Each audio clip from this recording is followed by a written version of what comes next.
Hi, my name is Mark Tennant. This short video clip is about how to make tennis easier for young children by using slower balls and smaller courts. Tenis uz lielā laukuma ir grūta spēle priekš maziem bērniem. Spēlētājiem jaunākiem par 10 gadiem tenis korts ir pārāk liels un bumbas pārāk ātras, kā arī tenisa rakets ir par garu un smagu. Risinājums šīm grūtībām slēpjas pielāgotā spēles vidē, kura nodrošina to, ka jaunie spēlētāji spēj progresēt jau no pirmā treniņa, izmantojot lēnākas bumbas un spēlējot uz samazinātu laukumu. Sākot ar 2012. gadu tenisa noteikumi visā pasaulē mainīsies. Neviens spēlētājs jaunāks par 10 gadiem nedrīkstēs vairs sacensties ar parasto tenisa bumbu uz lielā tenisa laukuma.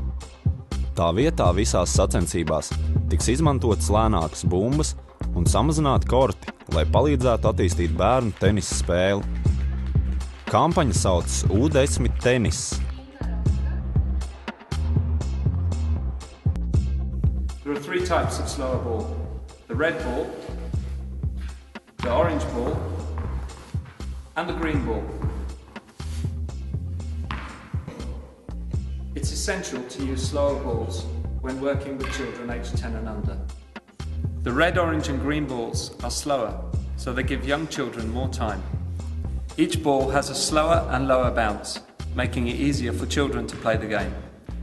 When used on smaller courts, in coaching and competition, using a slower ball helps children to play the game more easily, so they have more fun.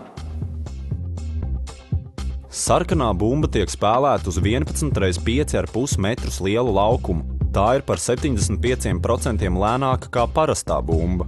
Oranžā bumba ir par 50% lēnāka un tiek spēlēta uz 18 x 6,5 metrus lielu laukuma. Zaļajā līmenī tiek izmantots lielais tenisa laukums, un zaļā bumba ir par 25% lēnāka par parasto bumbu. Lēnāku bumbu un mazāku kortu priekšrocības.